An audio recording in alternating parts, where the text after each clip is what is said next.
How to prep a aging parent through the transition of long-term care. It's a really fun one. It can be really bumpy and can be really ugly. So I am here to help. It's Lisa Ward here, the founder and CEO of Plum Financial. So if you have done a financial plan with me, you get this handy dandy notebook. And you're like, Lisa, it just looks like a plain boring notebook. Ha! So far from that. So this is the notebook for your beneficiaries, for your spouse, where all of the stuff is. Something happens to you, and we need to know where, I jokingly say, where all the bodies are buried. But in reality, it's where is everything? How do I contact people? Who am I contacting? It's all in this notebook. Now, I give you the hard copy, but I also give you a fillable PDF form because life happens, things get updated.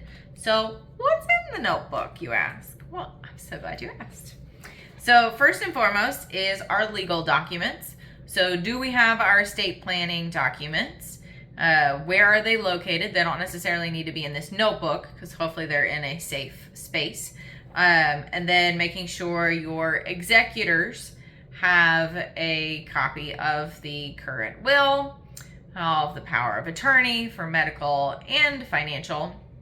So if we are prepping our aging parents, this is super important to do with them so you know where all of their stuff is.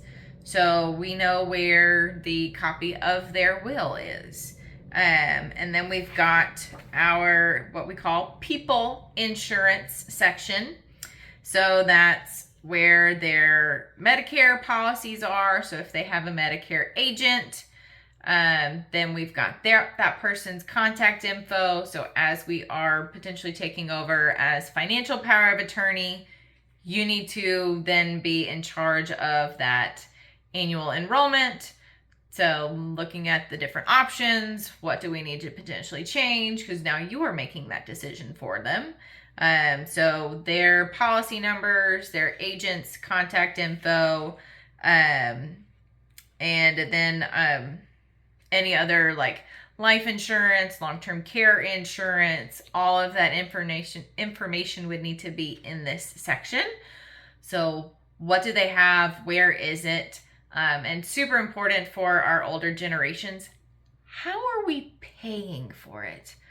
I had this come up on a call this past week, and I was, we forget. We pay a lot of stuff on a credit card or through auto pay, but our parents, or maybe even grandparents, if we're doing this for them, they might write a check. Well, how often do we write a check? And where's the coupon that we use to go with the check? Where is that kept in the house? Super important if we're becoming the financial power of attorney and taking over everything. We got to dig through before they are incapacitated and can't remember where they stashed all the things. So this is super important to do while they're still happy and healthy. So, hey mom, just, how do you pay your insurance bills? Where is that? So the next tab is the stuff insurance. So that's the home, the auto, and if we are no longer driving ourselves around, so if grandparents aren't driving ourselves, then why do we still have the vehicle? Why are we still paying for the car insurance? We don't need that anymore. So if we are not driving ourselves, then let's get rid of it. That's an expense that we don't need to continue to carry. Okay?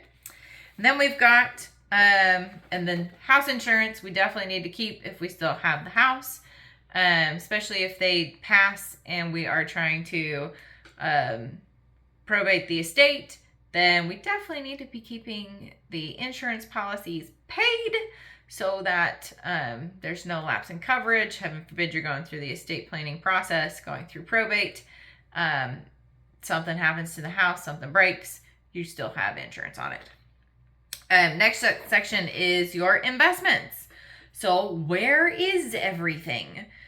Who is your financial advisor? What is their contact info? How things are titled and who the beneficiaries are. So this is the responsibility of the financial advisor. Hopefully they are checking up on their households, and as life changes, we are updating things. So making sure it matches what the estate planning documents say, so it is a smooth transition upon passing the asset from the owner to the beneficiary. But super, super important to know, at least, who am I calling? I always ask for an introduction to the beneficiary so that they know, in the event of, they've already met me in a happy, healthy scenario. They know exactly who to call, and that we will get things taken care of. Bank accounts. Where's the money? I've heard so many horror stories of, I have no idea where my husband banks. I'm sorry, what?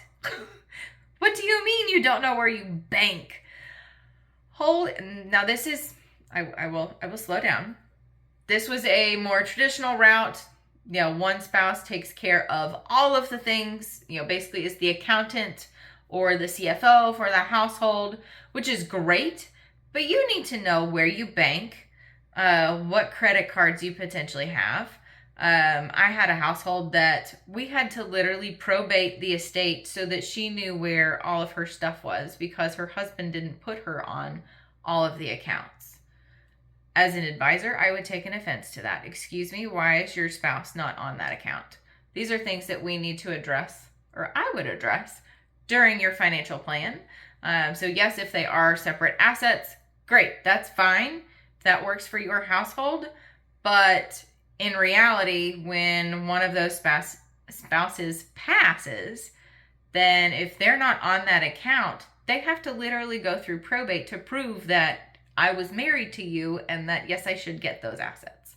Unless we're doing something squirrely, but I digress. So making sure things are titled correctly. Getting a little riled up here. Then there's a planning ahead section. So if your client, we've got some stuff that we're working on. The next section is social media, and then also just passwords in general. So username and password for all the things. Couldn't tell you, and it has slowed down a little bit, but I used to get friend requests from people who I know are no longer here. It's like, oh, that's a little creepy. So, giving people access, your spouse or executor ability to close everything out. So having it either in a secured document or literally on pen and paper. So whatever floats your boat, but have all of the passwords. And then we've got the checklist. Now this is truly the section that is for your beneficiaries.